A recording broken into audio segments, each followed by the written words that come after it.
राज्य सरकारने नुकतंच मंजूर केलेलं माथाडी कायदा दुरुस्ती विधेयकाच्या विरोधात ज्येष्ठ कामगार नेते बाबा आढाव पुण्यातील विभागीय आयुक्त कार्यालयाच्या गेटवर धरणे आंदोलन करतायत आणि त्यांच्यासोबत अनेक त्यांचे सहकारी देखील या आंदोलनामध्ये सहभागी झालेले आहेत आणि या माथाडी कायद्याची काटेकोरपणे अंमलबजावणी व्हावी या मागणीसाठी बाबा आढाव स्वतः या आंदोलनामध्ये सहभागी होताना पाहायला मिळतात। नेमक्या या आंदोलनाच्या माध्यमातून बाबा आढाव यांच्या काय मागण्या आहेत ते आपण जाणून घेऊयात।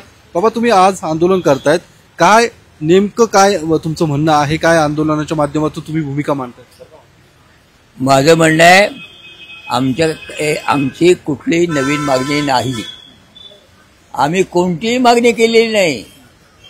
सरकारने केलेलं आहे की माथाडी कायदा गुंडाळायचा। ज्या कायद्याने दुनियेला गाजवली, युनेस्कोमध्ये जागतिक व्यासपीठावर, एवढा आदर्श कायदा नाही म्हणून सांगितलं। ज्यामध्ये मालक शब्दाला बाजूला सारून विश्वस्त शब्द आला। हा गांधींच्या प्रेरणेतून आला।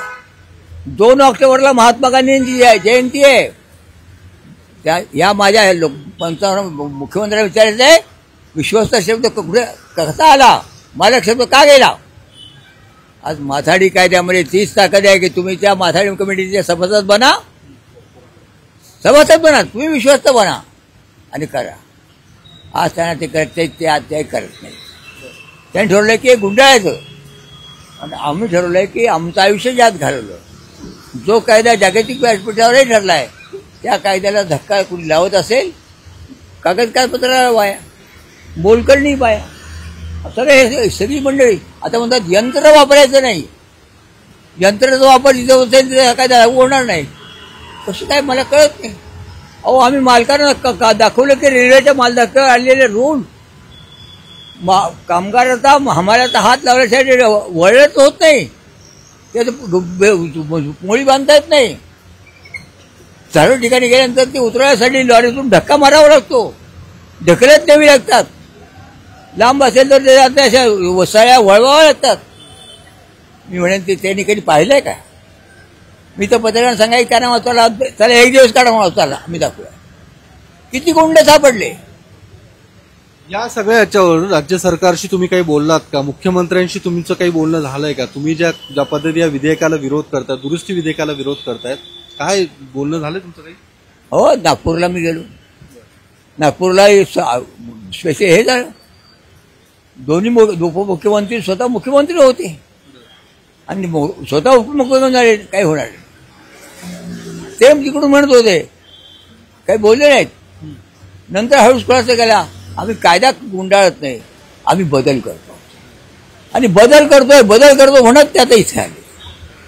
बदलाच्या नावाखाली नाव बनायचं, गुंडागिरी फार चालते, पण त्याने हळूच बोलायचं। अहो, तर ते काय असायचं, अदानी अंबानी आहेत ना, असं काही ते चाललेलं असतं, काही असो। पण ज्या कायद्याने महाराष्ट्रातल्या कष्टकरी जीवनातल्या अंगणवाडी असू द्यात, नाहीतर ते हमाल असू द्यात, नाहीतर तोलणार असू द्यात, नाहीतर कोणी खुरपे शेतमजूर असू द्यात, या माणसाला नोंदणी मिळाली। त्या कुठेतरी ऑफिस मिळालं, त्या ऑफिसमध्ये त्याच्या नावावर त्याची मजुरी जमा व्हायला लागली, मजुरीवर त्याच्यावरती लिव्ह जमा लागली, त्याला प्रायव्हेट पण मिळायला लागला, त्याला काही सोयीच तयार झाल्या। आता तुम्ही काय दिलं? सरकारचा 1 पैसा नसता सुद्धा जे आम्ही मिळवलं ते तुम्ही कुणाकरता काढून घेतात? आम्हाला याचं उत्तर पाहिजे। मी थोडा एक वेगळा प्रश्न आहे, गेल्या काही दिवसांपासून राज्यामध्ये आरक्षणाच्या मुद्द्यावरती आंदोलनं होत आहेत, मग ते मराठा आरक्षण असू दे किंवा ओबीसी आरक्षण, इतर जी काही आरक्षणं आहेत, या आरक्षणाच्या मुद्द्यावर ज्या पद्धतीने समाजामध्ये जातींमध्ये तेढ निर्माण होताना पाहायला मिळतोय, यावर तुमची नेमकी काय भूमिका आहे? तुम्ही काय नेमकी भूमिका मांडताय? मला असं वाटतं की अन्याय होतोय, पण ते जातीच्या नाव घेऊन दूर होणार नाही। कारण अन्याय तो सर्वंकष आहे, इथं मराठा म्हणून होत नाहीये। ते सर्व जातीचे कष्टकरी, मी बघा ना, आता हा तो मुद्दा तुम्ही सांगितला आहे, याच्यामध्ये फक्त काय मराठी आहेत, माथाड्यांच्यामध्ये हर जातीची माणसं आहेत, कोकणातून आलेली, इकडून आलेली पैसे बोलवून राहिले। तेव्हा जी आर्थिक विषमता पराकोटीला पोचली, आता ती आणखी बळकटीला पोचणार आहे. हे लक्षात घेऊन मी लोकशाही समाजवादी माणूस आहे, मी समाजवादी ब्रीद मानतोय, देशाने तो स्वीकारलेला आहे. म्हणून माझं म्हणणं आहे, भारतीय संविधानाच्या कक्षेत राहून मार्ग काढा, का घटना बाजूला ठेवून वेडेवाकडे काही करू नका.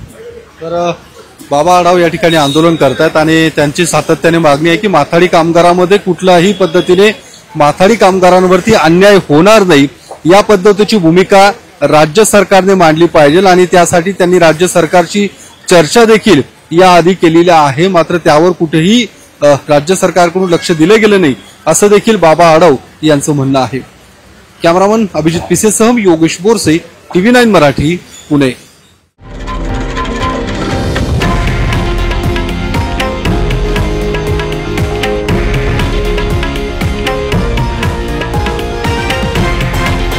हे आहे देशातील नंबर 1 न्यूज नेटवर्क आणि आपण पाहत आहात TV9 मराठी, एकमेव.